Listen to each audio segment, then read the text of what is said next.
자, 다시 11번부터 풀이를 시작해 보겠습니다. 자, 그래프는 서울시 세 구의 특성을 나타낸 것이다. 가에서 다에 해당하는 지역을 A에서 C 중에 골라라 라고 얘기를 하고 있습니다.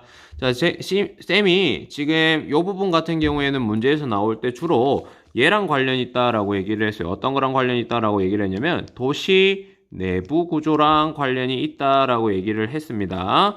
자, 서울시의 도시 내부 구조 하면은 여러분들이 얘가 어떤 애는 도심일 거고 또는 어떤 애는 도심의 역할을 보조해주는 부도심일 거고 그 다음에 또 어떤 애는 주거 기능이나 공업 기능을 담당하는 외곽 지역이겠구나 라고 생각을 해주고 그걸 찾아간다 라고 이해를 해주면 돼요. 가보겠습니다. 자, 먼저 왼쪽에 있는 거부터 볼게요. 자, 가 같은 경우에는 주간 인구 지수가 100이 안 됩니다. 이 말은 뭐냐면 낮에는 인구가 거의 다 빠져나간다 이거야. 낮에 일하러 가거나 학교에 가거나 이런 곳이다 이 말이에요. 그 다음에 아파트 호수가 상당히 많은 것을 봤을 때 얘 같은 경우에는 상주 인구는 상당히 많지만 주간 인구 지수는 낮은 바로 외곽 지역일 거다라는 게 여러분들도 찾을 수 있어야 됩니다. 그 다음에 나 같은 경우에는 지금 여기를 보면 알겠지만 주간 인구 지수가 200 근처예요. 그런데 아파트 호수는 제법 있어요. 2등이에요. 자, 그러면은 얘는 상주 인구도 어느 정도 있고 그 다음에 낮에 사람도 상당히 낮에 유입도 많은 지역인 어디에 가깝냐면 부도심에 가까운 겁니다. 자, 그 다음에 다 같은 경우에는 주간 인구 지수가 거의 400에 가깝죠. 그러면 얘는 주간에는 사람이 엄청나게 많다는 거야. 근데 아파트 호수가 너무 적죠. 그러면은 얘는 상주 인구는 상당히 적지만 주간에 사람들의 유입이 많은 도심 지역일 거다라는 걸 찾을 수 있어야 됩니다. 얘는 도심입니다. 자, 그 다음에 옆에 자료는 이제 뭐냐면 초등학생 수와 인구 10,000명당 금융기관 수를 얘기하는 겁니다. 자, 주로 초등학생 수는 상주 인구에 비례하고요. 상주 인구에 비례하는 거고 인구 10,000명당 금융기관 수는 얘가 상업화되면 상업화될수록 많은 지역이다라고 생각을 해주면 됩니다. 주로 이제 금융이 많이 몰려 있는 곳 이런 데가 10,000명당 금융기관 수가 상당히 많은 거예요. 그러면 얘는 여러분들이 생각할 때 도심이 상당히 많겠구나라고 생각을 해주면 됩니다. 도심이 많을 거다. 자, 그러면 한번 볼게요. 자, 이 A라는 데는 인구 10,000명당 금융기관 수가 A, B, C 중에 2등입니다. 그리고 초등학생 수도 2등이에요. 그럼 상주 인구도 어느 정도 있고 상업 기능이라든지 이런 것들도 상당히 몰려 있는 곳인 부도심일 가능성이 있습니다. 부도심. 자, 그 다음에 C 같은 경우에는 이제 여러분들이 보면 알겠지만 초등학생 수가 너무 적어요. 그럼 그만큼 상주 인구가 적다는 거. 그 다음에 B 같은 경우에는 초등학생 수가 정말 많죠. 그러면 이 지역 같은 경우에는 상주 인구가 많을 거다. 얘는 상주 인구가 많을 거고 얘는 상주 인구가 적을 거다. 그러면은 B가 아마도 외곽일 거고 그 다음에 얘가 도심이겠구나라는 게 찾을 수 있겠죠. 볼게요. 자, 그러면은 가가 외곽이니까 B랑 해당할 거고 가가 B. 자, 그 다음에 나가 부도심이니까 여기에서는 A에 해당하겠죠. 그러면은 A. 그 다음에 다가 도심이니까 여기서는 C에 해당하는 C. 그래서 답은 3번이겠네요. B, A, C. 자, 그 다음에 12번 문항 가겠습니다. 자, 12번 문항 같은 경우에는 아직 우리가 수능 특강에서 진도를 덜 나간 부분입니다. 그러다 보니까 여러분들이 틀렸을 수도 있는데 그래도 세계지리 할 때 이미 배웠었어요. 이 거점 개발이라는 방식은 성장 가능성이 높은 거점을 중심으로 개발을 진행하는 건데 주로 이제 이 거점 개발이 방향이 중앙 정부에서 지방으로 밑으로 내려가는 거다라고 얘기를 해서 얘를 뭐라고 얘기하냐면 하향식 개발이다라고 얘기를 한다라고 얘기를 했었어요. 그 다음에 얘랑 반대로 나와 있는 게 균형 개발이라는 건데 여기 나와 있는 디귿의 균형 개발이라는 거는 정부에서 지방으로 뭔가 의사 결정이 나는 게 아니라 거꾸로 정부가 있으면 지방에서 우리 좀 개발시켜 주세요 라고 거꾸로 올라가는 거예요. 그래서 얘는 하향식 개발이라고 하지 않고 상향식 개발이라고 합니다. 우리나라 같은 경우에는 이제 70년대까지만 하더라도 돈도 별로 없고 이러다 보니까 효율성이 높은 얘를 추구를 한 거예요. 거점 개발 방식을 추구를 한 건데 문제는 이렇게 하다 보니까 수도권과 비수도권 간의 격차가 심화됐다는 표현을 쓰고 있죠. 그로 인해서 우리나라는 1990년대부터 개발 형태를 균형 개발로 바꾸고 있는 중인 겁니다. 알겠죠? 그 다음에 여기 리을에 나와 있는 혁신도시라는 건 뭐냐면 이제 이 혁신도시가 그 수도권에 몰려있는 공공기관, 주로 공공기관 얘기하는 겁니다. 공기업이라든지 공공기관 이런 것들을 중앙정부에서 이제 지방으로 이전시켜 주는 거예요. 얘는 정부 주도형입니다. 혁신도시는 정부 주도형입니다. 그 다음에 기업도시 같은 경우에는 비슷하다고 생각할 수도 있는데 여러분들이 구분해 줘야 될 게 뭐냐면 기업도시는 특정 기업이 투자를 해가지고 지역을 발전시키기 위해서 하는 거다라는 차이가 있어요. 얘는 정부가, 얘는 기업이 하는 거다. 자, 그럼 밑에 기업 한번 보겠습니다. 보기. 자, 기업. 주로 거점 개발 방식인데 상향식 개발 방식으로 추진된대요. 쌤이 방금 설명할 때 상향식 개발, 지방에서 정부로 거꾸로 올라가는 개발 방식은 균형 개발이라고 했습니다. 그러면은 얘는 틀렸겠죠. 바르게 고쳤다면 상향식이 아니라 뭐라고 해야 되냐면 하향식 개발이라고 했어야 되겠지. 자, 그 다음에 니은에 갑니다. 자, 수도권과 비수도권 간의 격차가 심해졌대요. 그런데 수도권의 규제를 완화한대. 자, 수도권의 규제를 완화해버리면 어떻게 될까? 수도권에 공장이 입지하거나 공기업이 입지했을 때 내야 되는 세금을 늘리는 게 아니라 줄이는 거예요. 그러면 그쪽으로 조금 더 많이 공장이나 공기업이 들어갈 수밖에 없겠죠. 규제 완화 정책은 이 수도권과 비수도권 간의 격차를 심화시키는 영향을 주는 겁니다. 완화해주는 게 아니라. 알겠지? 자, 그러면은 얘는 틀렸어요. 오히려 규제를 좀 강하게 해야 됩니다. 그래야 빠져나가죠. 이 새끼들이. 못 버티면 빠져나가는 거예요. 자, 그 다음에 균형 개발이라는 건 투자의 효율성보다는 지역 간의 형평성, 말 그대로 균형을 추구하는 거니까 디귿은 맞는 말입니다. 그 다음에 리을에 정부 주도로 공공기관의 지방으로 이전하는 게 혁신도시 맞는 말이죠. 제발 기업도시랑 착각하지 마세요. 자, 디귿, 리을. 그 다음에 또 혁신도시 같은 경우에는 쌤이 그 오답노트에 부록에 보면은 그 어디에 있는지 지역별로 좀 써놨으니까 확인해 놓고 나중에 위치까지 확인을 해 놓길 바랍니다. 그 다음에 13번 가겠습니다. 자, 13번 문제입니다. 가나에 해당하는 기후지표로 옳은 것은 해놨어요. 자, 이런 문제가 나왔을 때는 여러분들이 이 보기를 보고 이 보기에 해당하는 지역이 색칠이 잘 돼 있느냐 안 돼 있느냐 이래가지고 아닌 걸 일단 날리는 게 좋습니다. 자, 가 같은 경우에는 어디에 진하게 색칠이 많이 돼 있냐면 주로 남부지방에 색칠이 많이 되어 있어요. 자, 주로 남부지방에 색칠이 많이 되어 있습니다. 자, 그런데 여기 나와 있는 보기를 보세요. 연적설량이래요. 자, 연적설량이라는 말은 눈이 어디에서 많이 내리냐 이걸 표현하고 싶은 거죠. 우리나라에서 눈 많이 내리는 지역은 주로 어디냐면 울릉도나 영동지방이야.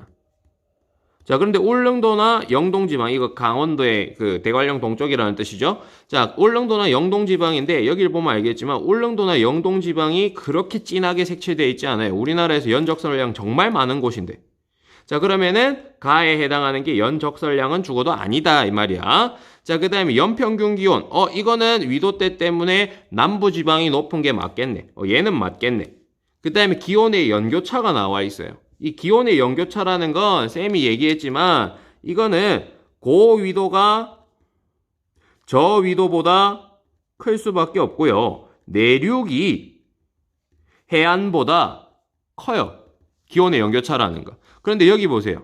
자, 내륙이 해안에 있는 이쪽보다 연교차가 작게 그려져 있죠. 그러면은 얘는 연교차가 아니라는 겁니다. 알겠죠? 그 다음에 이제 그러면 3, 4번 중에 하나인데 요거 한번 볼게요. 자, 나도 한번 보니까 나는 주로 우리나라 중부에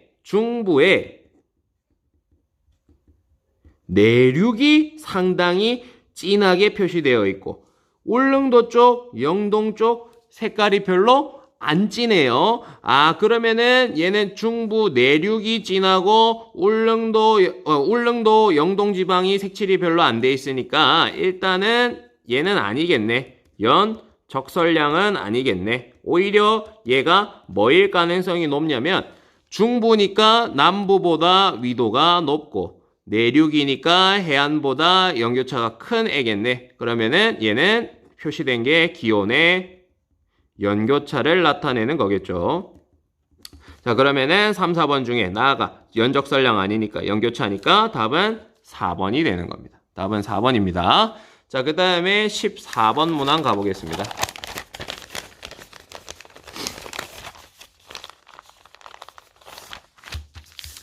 자, 14번 문항 가겠습니다. 14번 문항. 자, 가에서 다는 학생들이 하천을 소재로 만든 시조의 일부이다. 나도 이런 거 수행평가하고 싶다. 자, 이에 대한 설명으로 옳지 않은 것은 했습니다. 자, 가에서 다의 소재는 각각 감조하천, 감입공유하천, 자유공유하천 중에 하나다라고 얘기를 하고 있는데, 자, 여러분들이 공부를 좀 했으면 알겠지만 감조하천이라는 거는 바닷물의 영향을 받아가지고 하천 하류에서 바닷물에 이제 유입이 있을 수 있는 부분, 그쪽이 감조하천. 그 다음에 감입공유하천이라는 거는 하천 중상류의 이제 기존의 자유공유하천이 신생대제 3기의 경동성 요곡 운동에 의해서 융기로 만들어진 하천. 그 다음에 자유공유하천은 말 그대로 우리가 하천 중하류 부분에서 자유롭게 공유하는 과정으로 흘러가는 하천. 이렇게 배웠을 겁니다. 자, 가 한번 보겠습니다. 자, 밀물이 올라온대요. 바닷물이 역류한대. 아, 여기까지만 보더라도 가가 어떤 하천을 보고 시조를 지었을지 알겠네요. 감조하천을 보고 시조를 지은 거겠네. 바닷물이 역류한다는 걸 봤을 때. 자, 그러면은 가의 이로 인한 피해래. 바닷물이 하천으로 역류했을 때의 피해. 당연히 식물이 자라는, 주변 농작물이 자라는데 염해를 끼치겠네라는 거죠. 그 다음에 나 보세요. 경동성 요곡 운동, 융기하니, 강바닥 파고들어. 그러면 얘는 하천 중상류에서 나타나는 감입공유천을 얘기하는 거겠네. 감입공유하천. 자, 그 다음에 하안당구라는 거는 이 감입공유하천 주변에서 나타나는 계단 모양의 지형이죠. 계단 모양의 지형. 과거에 이제 하천의 범람원이었거나 아니면은 과거 하천의 바닥이었거나 하상이었거나 이런 애들이 이제 융기로 인해서 솟아오른 부분입니다. 그러면 이 부분은 여러분들이 과거 하천의 영향을 받았다는 게 나타난다고 했어요. 그러면 이 안에 증거물이 있는데 그 증거물이 뭐냐면 둥근 자갈이 땅속에 박혀 있더라라는 걸 얘기를 했습니다. 둥근 자갈을 봤을 때 얘는 과거의 범람원이거나 하상이었구나, 바닥이었구나. 그런데 얘가 이렇게 계단 모양으로 솟아오를 수 있는 이유는 융기 때문이구나 라고 이해를 해주면 됩니다. 자, 그 다음에 답니다. 넓은 들판 사이로 하천이 흘러든대요. 넓은 들판 사이로 막 꼬불꼬불 흘러가는 하천이구나. 그러면은 얘가 자유공유 하천이겠구나. 다가 자유공유 하천이구나. 자, 1번 보겠습니다. 자, 기역에는 염해가 포함된다. 자, 감조하천에서 생기는 피해, 염해겠죠, 대표적으로. 그러면은 1번은 맞는 말입니다. 맞는 말. 그 다음에 2번에 니은은 하안당구는 하천의 잦은 범람으로 취락이 형성되기에 불리하대. 쌤이 계속 얘기했어요. 하천 주변에 있는 단구가 범람을 하면 그 하천 중하류에 있는 애들은 조만간 죽습니다. 알겠죠? 그 단구면이 물이 넘칠 정도면 그 밑에는 이제 며칠 지나면은 거의 수장되는 수준으로 갈 겁니다. 그렇기 때문에 얘는 틀렸어요. 그리고 하안당구는 쌤이 취락이 입지하는 곳이라고 얘기를 했어요. 물을 피할 수 있기 때문에 피수취락이라고 얘기를 했습니다. 오히려 취락이 형성되기에 불리한 게 아니라 유리하더라. 그리고 이 취락의 형태는 물을 피하기 위한 피수취락이더라 라고 생각을 하고 있어야 됩니다. 자, 그 다음에 디귿에서 구하도에서 과거 하천이 흐른 증거로 둥근 자갈이 발견되기도 한다. 맞는 말이겠죠. 이건 어쩔 수 없어요. 하천 영향을 받으면 둥근 자갈 나옵니다. 이건 당구에서만 나타나는 게 아니라 구하도도 마찬가지예요. 과거 하천 영향 받으면 둥근 자갈이 있을 수밖에 없어요. 왜냐하면 그 퇴적물 중에 돌덩어리들이 그 물에 의해서 굴러가다 보면 떠내려가다 보면 서로 부딪히면서 원마됩니다. 원마되다 보니까 둥근 자갈이 나타날 수밖에 없고, 자, 그 다음에 감조하천이 동해안보다 황남해안에서 주로 나타나는 게 맞죠. 예. 그 다음에 나해 하천은 다해 하천보다 유로 변경이 제한적이다. 감입공유는 유로 변경이 자유공유보다 잘 안 돼. 이 자유공유는 말 그대로 공유가 어떻게 되는 거야? 자유롭게 되는 거죠. 그래서 이거는 맞는 말입니다. 자, 그 다음에 15번입니다. 이거 교통 부분인데 여러분들이 아직까지 교통 부분을 공부를 학교에서 지금 수특을 안 나가서 이 부분이 좀 어려웠을 수도 있는데 한번 보겠습니다. 자, 그래도 딴에는 쉽게 내려고 낸 거예요, 이게. 가볼게요. 자, 그림은 세 교통수단의 특성을 나타낸 것이다. 가에서 다 교통수단을 그래프의 A에서 C 중에 골라봐라 이래놨습니다. 가에서 다는 도로, 철도, 해운 중에 하나이다 이랬어요.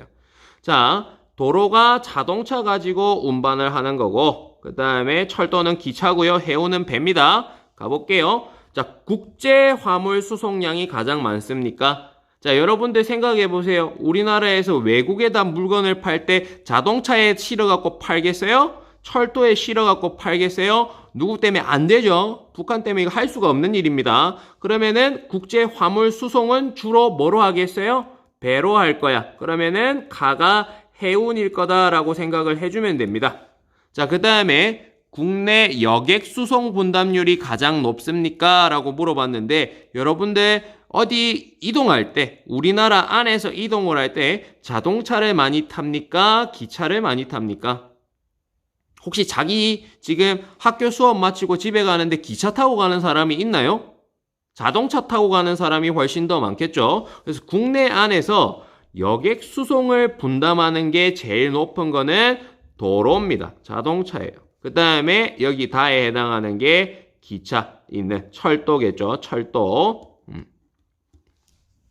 자, 그 다음에 교통수단별 운송비 구조를 한번 보겠습니다. 자, 이거에 대해서 여러분들이 생각해 줘야 될 게 뭐냐면, 자, 도로에서 움직이는 자동차는요, 출발하는 비용은 낮아요. 출발 비용, 우리가 앞으로 배우면은 이거 뭐라고 배우냐면 기종점 비용이라고 해요.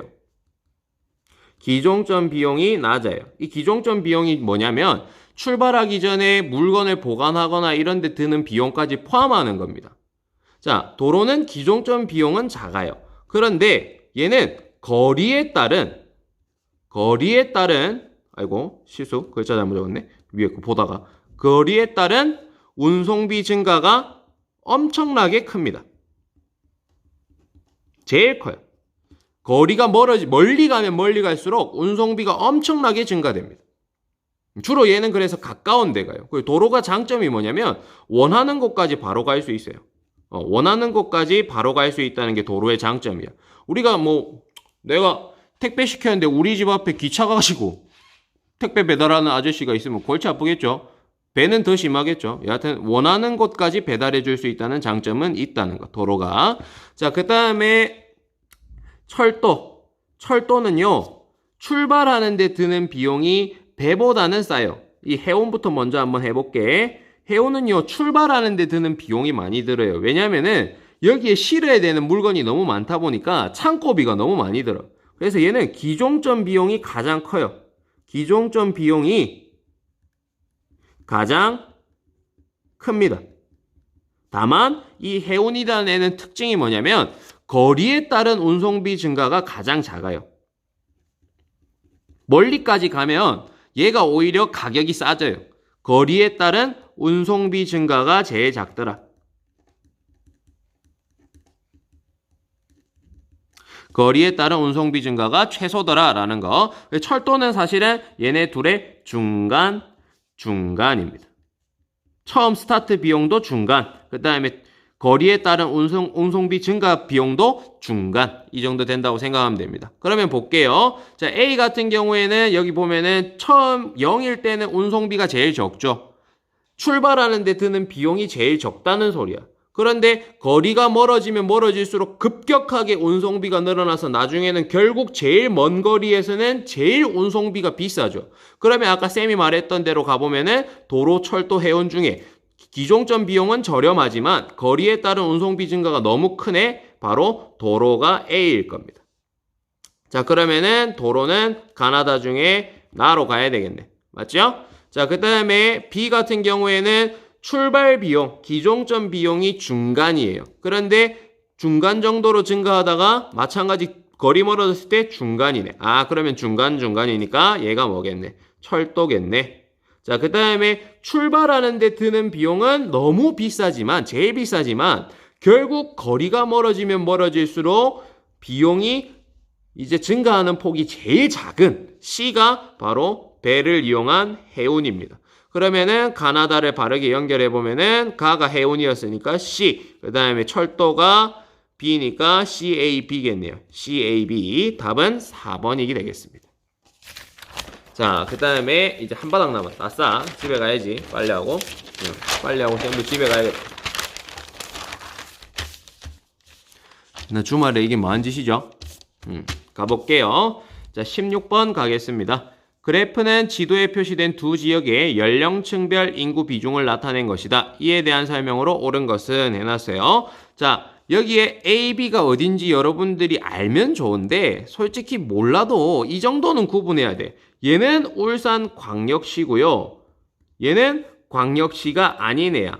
그러면은 비교를 할 때 주로 비교하는 게 얘가 도시라면 얘는 뭐겠어?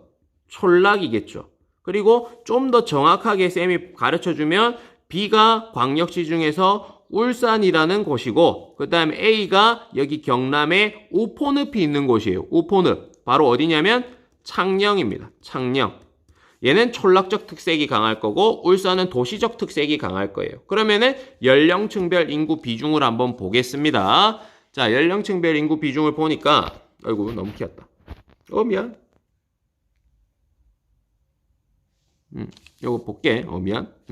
자, 가볼게요. 연령층별 인구 비중을 보니까 여기가 노년층, 여기가 청장년층입니다. 가는 노년층이 청장년층 지금 보니까 가가 나보다 노년층이 너무 비중이 높죠. 그러면은 가는 뭐의 특색이 강한 애냐면 촌락적 특색이 강한 거고 그 다음에 나는 가에 비해서 청장년층 비중이 높은 거죠. 그러면 얘는 도시적 특색이 강한 거예요. 그러면은 가가 창녕일 거고요. 그 다음에 나가 도시적 특성이 강한 여기에서는 울산일 겁니다. 그걸 깔고 밑에 보기를 보도록 하겠습니다. 자, 보기 보겠습니다. 1번에 가는 피라미드형 인구 구조가 나타난다. 자, 인구 피라미드에서 피라미드형 인구 구조가 나타나려면 뭐가 상당히 많아야 되냐면 유소년층이 상당히 많아야 됩니다. 자, 그런데 여러분들 생각해 보세요. 가가 촌락적 특색이 강한데 요즘 촌락에 새끼들이 많습니까? 적죠? 그러면은 피라미드형 인구 구조는 죽어도 나타날 수가 없는 겁니다. 자, 그 다음에 2번입니다. 가는 촌락적 특색이 강한 곳이에요. 그러면 나보다 중위 연령이 높다. 자, 노년층 비중이 얘가 더 높아요. 그러면은 중위 연령 말 그대로 나이 순대로 쫙 세워가지고 중간 나이를 봤을 때 창녕과 울산 중에 당연히 어디가 중위 연령이 높겠습니까? 노년층이 더 많은 더 많다기보다는 비중이 높은 창녕 쪽이 훨씬 더 중위 연령이 높겠죠. 그래서 답은 2번입니다. 자, 그 다음에 이제 답은 2번인데 3번 한번 볼게요. 자, A는 B보다 총 부양비가 낮다. 자, 여기에서 총 부양비를 알려면 여러분들이 뭘 비교해 주면 되냐면 청장년층을 비교해 주면 돼요. 총 부양비라는 건 청장년층 비중이 높으면 전체 총부양비는 떨어집니다. 청장년층 비중이 높으면 총부양비는 떨어져요. 왜 그렇느냐? 이 총부양비라는 게 청장년층 비중 대비 유소년층 플러스 노년층 비중이란 말이야. 그러면은 이 청장년층 비중이 분모야, 분모. 이 분모가 커지면 어떻게 돼? 전체 총부양비 값은 작아지는 거겠죠. 그래서 지금 A가 B보다 총부양비가 낮다라고 하면 안 되지. 창녕이 청정연층 요거밖에 없고 울산이 B가 울산인데 얘가 청정연층 이만큼 있잖아. 그럼 오히려 청정연층이 더 많은 울산이 총부양비가 낮다라고 얘기를 해야 되겠죠. 틀렸습니다. 자, 그 다음에 4번에 A는 B보다 유소년층 인구 비중이 높다. 상식적으로 생각하세요. 울산하고 창녕 중에 어디가 유소년층 인구 비중이 높겠습니까? 울산이 높을 거 아닙니까? 왜? 여기는 촌락이니까 젊은 애들이 다 갔어. 그러면 젊은 청정년층이 가버리면 여기에 누구도 패키지 상품이죠. 새끼도 패키지 상품이에요. 갈 수밖에 없어요. 그렇기 때문에 이것도 틀렸습니다. 다 틀렸고. 그 다음에 5번에 A, B 모두 노령화 지수가 100 이상이다 라고 얘기를 했는데 요거는 좀 한번 계산을 해봐야 될 것 같은데 한번 볼게요. 자, 유소년층 인구 비중을 결국 구해야 되겠네. 볼게. 자, 가 같은 경우에는 지금 노년층이 거의 20한7% 정도 됩니다. 20한7% 정도 되고 그 다음에 청장년층이 63% 63% 정도 돼요. 그러면은 얘는 요거 다 합쳐서 90이니까 유소년이 어느 정도 되냐면 유소년이 10% 정도예요. 유소년 비중이 10% 정도입니다. 자, 그 다음에 울산 같은 경우에는 여기 한번 볼게. 노년층 비중이 10% 정도고 그 다음에 청장년층 비중이 75 조금 넘었죠. 한 76이라고 칩시다. 76%다. 그러면은 유소년은 몇 퍼센트 정도예요? 유소년은 14% 정도 되겠네. 맞죠? 자, 그러면 여기로 돌아가 볼게. 노령화 지수라는 건 어떻게 구하느냐? 유소년층 비중 분해 유소년 분해 노년층 곱하기 100이에요. 자, 그럼 이걸 봤을 때 A 지역은요, 유소년층이 10이었죠. 그 다음에 노년층이 27이야. 그러면 얘는 270 정도 되겠네. 270 정도 될 거고, 그 다음에 B라는 지역은 울산은 유소년층이 14 정도고, 얘가 노년층이 10 정도밖에 안 되죠. 그러면은 죽어도 100은 안 되겠네 이거야. 100 안 되겠네. 14분의 10 곱하기 100 하고 있는 새끼 없겠죠. 이거 1이 안 되니까 100이 될 수가 없어요. 자, 그러면은 이거는 노령화 지수가 100이 이상이다는 B 때문에 성립하지 않습니다. 알겠지? 그래서 틀렸어요. 그래서 답은 2번입니다. 자, 그 다음에 17번 문제 가보겠습니다. 17번 문제.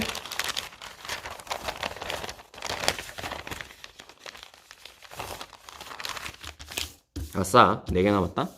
자, 갑니다. 17번 문제. 표는 수도권 내 통근, 통학 인구를 나타낸 것이다. 가에서 다 지역에 대한 옳은 설명을 보기에서 골라라 라고 얘기를 하고 있어요. 볼게요.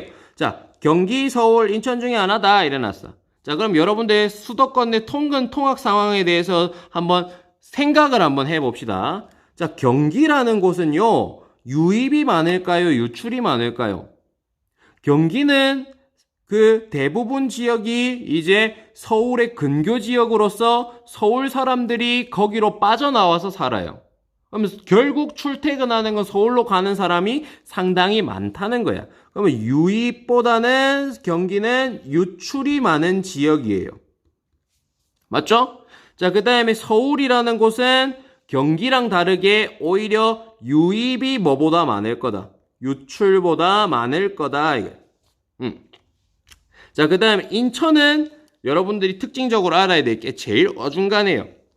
그리고 제일 뭔가 작아요. 왜냐하면 인구가 이 중에 경기 서울 중에서 인구가 상당히 작아요. 인구가 엄청나게 작더라. 그러다 보니까 인구 이동도 그렇게 많지 않을 거라는 거예요. 인천에 관련된 거는. 일단 보겠습니다. 자, 가를 한번 이거부터 볼게요. 자, 여기 나와 있는 가나다는요, 현재 거주지입니다. 그 다음에 여기 나와 있는 가나다는요, 이제 도착 지점이에요. 내가 갈 곳이에요.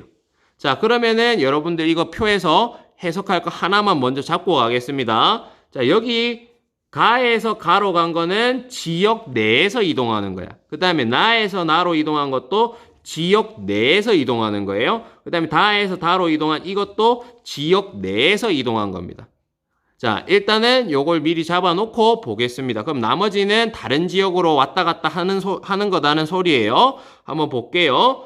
자, 가, 나, 다 중에 나 같은 경우에는 지역 내에서 이동하는 것도 적고 다른 지역과의 이동도 상당히 전체적으로 봤을 때 적습니다. 맞죠? 그러면은 나는 경기, 서울, 인천 중에서 인구가 가장 적은 인천에 해당하는 거겠구나라고 생각을 해 줄 알아야 됩니다. 왜? 인천은 인구가 이 세 개 중에 가장 적다 보니까 이동량이 많지 않다라고 얘기를 했어요. 자, 그리고 이제 가와 다를 비교해서 경기인지 서울인지를 찾아봐야 됩니다. 그럼 여러분들이 이제 뭘 봐야 되냐면 유입과 유출을 비교해 봐야 돼. 자, 먼저 한번 볼게. 자, 여기 나와 있는 거의 의미가 뭐냐면 여기 보세요. 요거 두 개의 의미가 뭐냐면 자, 나에서 가로 가네. 다에서 가로 가네야. 아, 그러면은 얘는 가 지역 입장에서 봤을 때 다른 지역에서 들어온 유입이에요. 가에 유입된 애야. 알겠지? 그 다음에 요쪽에 나와 있는 쌤이 네모친 요거는 가에서 나로 간 애. 요거. 그 다음에 가에서 다로 간 애. 요거. 그러면은 얘는 가 지역에서 유출된 양이야. 알겠습니까? 얘는 가에서 유출된 양이에요. 그러면은 가라는 지역은 유입된 인구와 유출된 인구를 비교해 봤을 때 뭐가 더 많은데요? 가는 유입이 뭐보다 많은데요? 유입이 유출보다 많은 데인 거예요. 가 지역은. 그런데 다는 한번 비교해 볼게요. 쌤이 다는 파란색으로 한번 체크해 볼게. 자, 다에서 다 이동하는 거 빼고 요거 한번 볼게요. 자, 여기 파란색 쌤이 동그라미 친 거는 뭐냐면 다른 지역에서 다로 온 거야. 가에서 다로 온 애. 나에서 다로 온 애. 그러면은 얘가 다 지역의 유입 인구예요. 자, 그 다음에 여기 나와 있는 쌤이 또 파란색으로 네모치는 부분은 다에서 어디로 간 애. 가로 간 애. 그 다음에 얘는 다에서 나로 간 애야. 그럼 얘네 둘 합친 게 유출이겠죠? 자, 그러면 이거 합산과 이거 합산을 비교해 봤을 때 다라는 지역은 유입보다는 뭐가 더 큰 지역이에요? 유출이 더 큰 지역이에요. 그러면은 이 가가 유입이 유출보다 많은 서울일 거고 가가 서울 지역일 거고 가가 서울일 거고 어디 정도? 일단 서울일 거고 가가 서울일 거고 그 다음에 나가 인천일 거고 그 다음에 다가 유출이 더 많은 지역이니까 뭐겠고 경기겠네 라고 여러분들이 구분할 줄 알아야 돼요. 인구 이동에서 특히나 수도권 인구 이동에서는 이게 기본 틀입니다. 알겠죠? 자, 기억 가겠습니다. 자, 가는 서울 나는 인천이다. 맞는 말이네요. 자, 그 다음에 니은에 다는 세 지역 중에 지역 내 통근 통학 인구가 가장 많다. 이거 아까 쌤이 여기 봤지? 지역 내 통근 통학 인구는 요거라고 했죠. 가는 501만 명, 얘는 125만 명, 얘는 562만 명이야. 그러면 다가 세 지역 중에 지역 내 통근 통학 인구가 가장 많은 거 맞는 말이죠. 자, 그 다음에 서울로의 통근 통학 인구는 인천이 경기보다 많다. 말이 안 돼요. 왜? 인천은 경기보다 월등하게 인구가 적어요. 그럼 어쩔 수 없이 이거는 맞는 말이 아닐 수밖에 없어요. 그 다음에 경기는 수도권 내 통근 통학 유출 인구보다 유입 인구가 더 많다. 애초에 글러 먹었죠. 맞죠? 쌤이 아까 얘기했죠. 경기라는 데는 유입보다는 뭐가 더 많다. 유출이 더 많다라고 얘기를 했습니다. 그래서 답은 기억 니은입니다. 되겠습니까? 자, 그 다음에 18번 가겠습니다.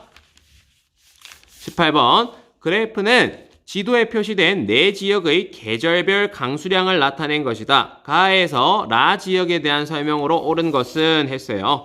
자, 계절별 강수량인데 여기 나와 있는 각 지역을 한번 보겠습니다. 얘 같은 경우에는 서귀포인 것 같고 그 다음에 얘는 뭐 이제 전남 쪽이네요. 실수. 전북 쪽이네요. 전북 쪽의 서해안 쪽 어디다? 어디 처박혀 있다. 그 다음에 얘는 홍천쯤 되겠네. 홍천쯤 될 거고. 그 다음에 얘 같은 경우에는 뭐 자주 나오는 애죠. 울릉도입니다. 볼게요. 자, 그러면은 요 정도 지역을 봤을 때 여러분들이 이 각 지역의 강수 패턴의 특징을 알아야 돼요. 서귀포라는 곳은 정말 강수량이 뭐 하겠구나. 강수가 많겠구나. 이거. 그 다음에 울릉도라는 지역은 1년 내내 강수량이 비교적 고르죠. 맞죠? 강수가 고르다. 자, 그 다음에 홍천이라는 데는 어느 계절 강수가 엄청나게 집중된다. 여름 강수가 집중된다. 홍천, 충천 마찬가지죠. 여름 강수 집중률이 우리나라에서 최대인 지역 중에 하나입니다. 여름 강수 집중이 상당히 높을 거다라는 거. 자, 그 다음에 서해안은 이제 나머지 찌끄레기겠지. 이 특징들 걸러내고 나머지 찌끄레기 한번 볼게요. 자, 가나다라가 나와 있습니다. 여기 가나다라 중에 가장 강수량이 많은 라가 뭐겠어요? 서귀포. 이 중에서는 서귀포. 물론 서귀포보다 여기 거제가 상당히 많기는 합니다. 일단은 그래도 뭐 거제가 안 나왔기 때문에 여기서는 강수량 제일 많은 얘가 서귀포입니다.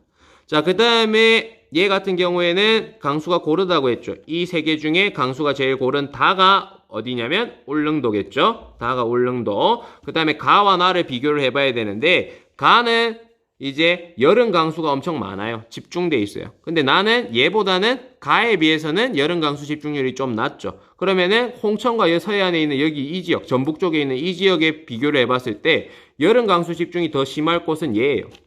그러면은 가가 어디냐면 홍천 쪽 근처일 거고, 그 다음에 나가 요 남아있는 전북 쪽 어디겠죠? 뭐 나보다 잘하는 놈들이 있겠지. 가보겠습니다. 자, 1번 갑니다. 자, 가는 나보다 여름 강수 집중률이 낮다. 이건 눈 달렸으면 확인할 수 있는 겁니다. 말도 안 되는 소리고. 그 다음에 나는 다보다 고위도에 위치한다. 울릉도보다 얘가 고위도예요. 울릉도가 더 고위도입니다. 틀렸죠? 자, 다는 라보다 겨울 강수 집중률이 낮다. 겨울 강수 집중률이 오히려 더 높죠. 틀렸습니다. 자, 라는 가보다 연 강수량이 적다. 눈 달렸으면 확인할 수 있겠죠. 얘가 훨씬 많아요. 그 다음에 5번에 다와 라는 모두 섬에 위치한다. 울릉도, 제주, 서귀포니까 제주도, 미친, 여기 포해놓고. 서귀포니까 제주도에 있는 거 맞죠? 모두 섬에 위치한다. 맞는 겁니다. 정답은 5번입니다. 아싸, 2개 남았다. 자, 간다. 자, 19번입니다. 예, 이것도 요번에 우리 배웠던 거예요. 재개발입니다. 잘 안 나오는데, 희한하게 또 여러분들 또 시험 성적 좋으라고 배운 것도 나왔습니다. 자, 기역도시 재개발과 비교한 니은도시 재개발의 상대적 특성을 그림의 A에서 E 중에 골라라 이랬는데, 기역을 한번 확인해 보면 역사 문화적 가치가 있는 환경을 보존하는 재개발이래. 그러면 얘는 재개발의 유형 중에 뭐구나, 보존 재개발이구나 라고 알고 있겠죠? 있을 거예요.